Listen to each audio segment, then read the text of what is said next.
इस VK take में आपका स्वागत है। ज़्यादा वक्त न गवाए हम सीधा पैसेज की तरफ चलेंगे। फिर से आपको मैं एक बार बताना चाहता हूँ एजम्पशंस।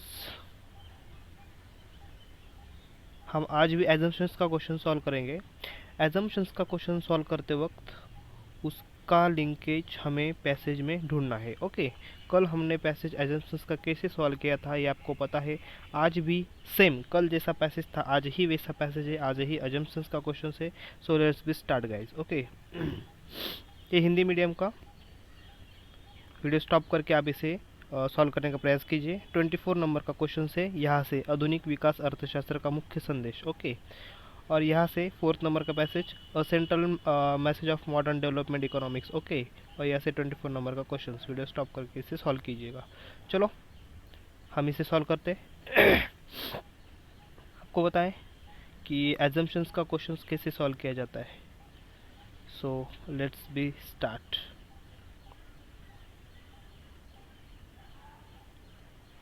आधुनिक विकास अर्थशास्त्र का मुख्य संदेश, आय में वृद्धि का महत्त्व देना। ओके, आधुनिक विकास अर्थशास्त्र म्हणजे की मॉडर्न डेव्हलपमेंट इकॉनॉमिक जे आहे त्याचं महत्त्व काय किंवा त्याचा मेन आयडियाज जे मेन मेसेज आहे त्याचं काय आहे, इन्कममध्ये काय करायची, वृद्धी करायची, जिसका आशय सकल घरेलू उत्पादन म्हणजे जीडीपीमध्ये वाढ करायची, जीडीपी में वृद्धि करना। सिद्धता बढ़ती हुई जीडीपी रोजगार और निवेश के अवसर सृजित करते म्हणजे एखादी जीडीपी वाढते तर त्याने काय होतं, रोजगार गुंतवणूक वगैरे याला चालना मिळते। जब किसी ऐसे देश की आय में वृद्धि होती है जिसका जीडीपी का स्तर कभी निम्न था, तब परिवार, समुदाय और सरकार अच्छे जीवन के लिए आवश्यक वस्तुओं के उत्पादन हेतु कुछ निधि अलग रखने में उत्तरोत्तर समर्थ होते हैं। बिल्कुल, आज विकास शब्दावली यानी कि डेवलपमेंट लेक्सिकॉन में जीडीपी ऐसे महत्वपूर्ण स्थान पर आ गया है कि यदि कोई आर्थिक वृद्धि का उल्लेख करता है तो हम जान लेते हैं कि उनका आशय जीडीपी में वृद्धि से है।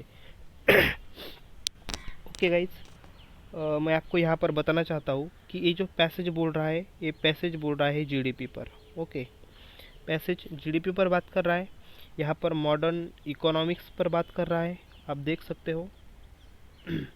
फिर से एक बार अगर हमने कीवर्ड्स को हाईलाइट किया तो यहाँ पर इकोनॉमिक्स, इसकी मेन आइडिया क्या है कि इन्कम में जो है उसमें वृद्धी वाढ, ज्याला आपण म्हणतो वाढ करायची आहे इन्कममध्ये, ज्याच्यामध्ये जी डी पीमध्ये वाढ करणं, याचाच अर्थ की जी डी पीमध्ये वाढ करणं, बढ़ती हुई रोजगार, निवेश और अवसर सृजित करती है। जब किसी ऐसे देश में आय की वृद्धि होती है जिसकी जीडीपी का स्तर कभी निम्न था, तब परिवार, समुदाय और सरकार अच्छे जीवन के लिए अवश्य वस्तु उत्पादन हेतु कुछ निधि अलग रखने में उत्तरोत्तर समर्थ होते हैं। ओके ओके, आज यहाँ से फिर से पढ़िए।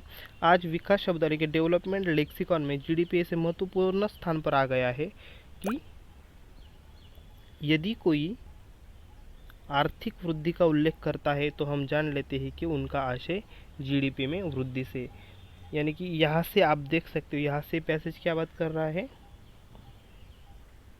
यहाँ से पढ़ो आप, आर्थिक, ओके, आर्थिक वृद्धि का उल्लेख करता है। ओके, यहाँ से पढ़ो, सॉरी। आज विकास डेवलपमेंट लेक्सिकॉन में जीडीपी ऐसे महत्वपूर्ण स्थान पर आ गया है यदि कोई आर्थिक वृद्धि का उल्लेख करता है, जर कोणी इकॉनॉमिक ग्रोथ याचा जो कोणी उल्लेख करतोय तो हम जान जाते हैं, म्हणजे आपल्याला असं कळतं की उनका आशय काय आहे, जीडीपी में वृद्धि से है। ओके, पॅसेज कळाला आहे, जीडीपी ग्रोथ वरती पॅसेज आहे। आता पॅसेज काय बोलते ते पाहूयात।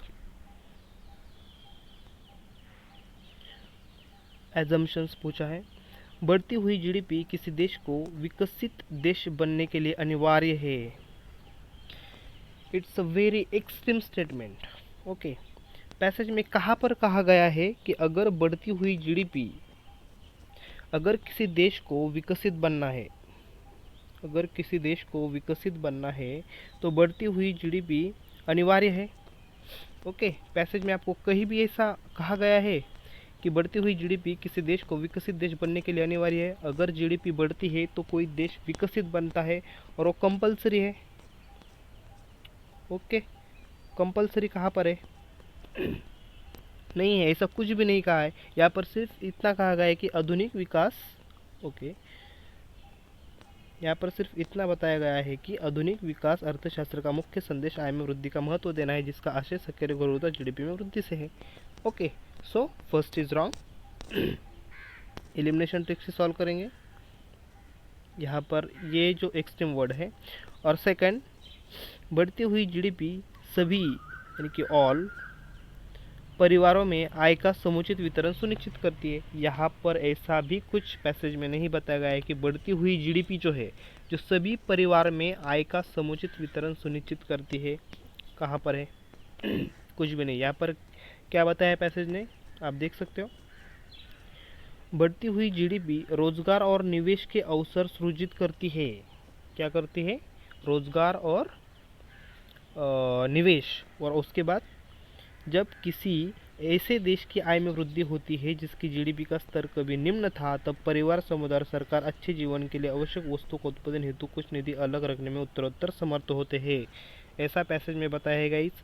ये जो सेकंड स्टेटमेंट है, बढ़ती हुई जीडीपी सभी परिवारों में आय का समुचित वितरण करने में सुनिश्चित करती है। ऐसा कुछ भी पैसेज मैंने कहा। So 2 is correct, 1 is correct, option A wrong, sorry 2 is wrong, 1 is wrong, option A wrong, option B wrong, option C wrong, answer is D. UPSC के ऑफिशियल आंसर की से इसका आंसर डी है। कौन सा भी इसका answer सही नहीं है। इंग्लिश में से पढ़िए। इंग्लिश में से क्वेश्चंस को देखिए। ओके, कीवर्ड्स को फोकस कीजिए। इसेंशियल, ऑल, सो दोनों भी यहाँ पर गलत है। सो आंसर इज डी है इसका। आप इसे पढ़िए। एलिमिनेशन ट्रिक से, एलिमिनेशन टेक्निक से आप बहुत इजी तरह से इस क्वेश्चंस को सॉल्व करते हो गाइस। सो एजम्पशंस का क्वेश्चन देखा हमने। यहाँ पर हिंदी मीडियम के बच्चे यहाँ से हिंदी मीडियम का पैसेज सॉल्व कीजिए। और जब तक आप खुद से पैसेज को सॉल्व नहीं करते, जब तक आप खुद की प्रैक्टिस नहीं बनेगी, तब तक आपको थोड़ा सा ये डिफ़िकल्ट लगेगा, लेकिन ये डिफ़िकल्ट है नहीं। आरसी यानी कि सबसे यूपीएससी का सबसे इजी पार्ट आरसी होता है। हम मैथ का कोई क्या बोलते कि कोई उसका हम ये नहीं निकाल सकते कि मैथ कितना टफ आएगा या कितने इजी आएगा, रीजनिंग कितना टफ आएगा कितने इजी आएगा, इसका ही कोई हम अनुमान नहीं लगा सकते। लेकिन आरसी कैसा भी हो, एजम्पशंस हो, इन्फ्रेंस हो, कोरोलरी हो, मेन आइडिया हो, इम्प्लाइज हो, क्रक्स हो, या डायरेक्ट पैसेज से क्वेश्चंस हो, कैसा भी आरसी का पार्ट हो, हम इसे इजी तरह से सॉल्व कर सकते हैं। जो आरसी के 27 क्वेश्चंस आएंगे, 27 या 30 क्वेश्चंस आएंगे, इनमें से हम 60 प्लस मार्क्स ला सकते हैं गाइस सिर्फ आरसी से। और क्वालिफाई हमें 66 पर है। सो आप बताओ आरसी का कितना महत्व यहाँ पर है, कितना महत्वपूर्ण पार्ट आरसी का यहाँ पर है। सो इसलिए आप सीसैट की, आपके मन में जो सीसैट के लेकर की जो भावना है कि सीसैट बहुत ही डिफ़िकल्ट है, वो उसे निकाल दीजिए और सीसैट को इजी बनाने का प्रयास कीजिए। और वो सिर्फ होगा डेली प्रैक्टिस। डेली प्रैक्टिस से आप रीजनिंग करो, आरसी करो या मैथ्स करो, लेकिन डेली प्रैक्टिस करो और सीसैट को इजी बनाओ। सो आपको वीडियो कैसा लगा कमेंट बॉक्स में बताइए। वीडियो को लाइक कीजिए, शेयर कीजिए और सब्सक्राइब कीजिए। बने रहिए ऐसे ही वीडियो में। मिलते हैं अगले वीडियो में, तब तक के लिए बाय बाय।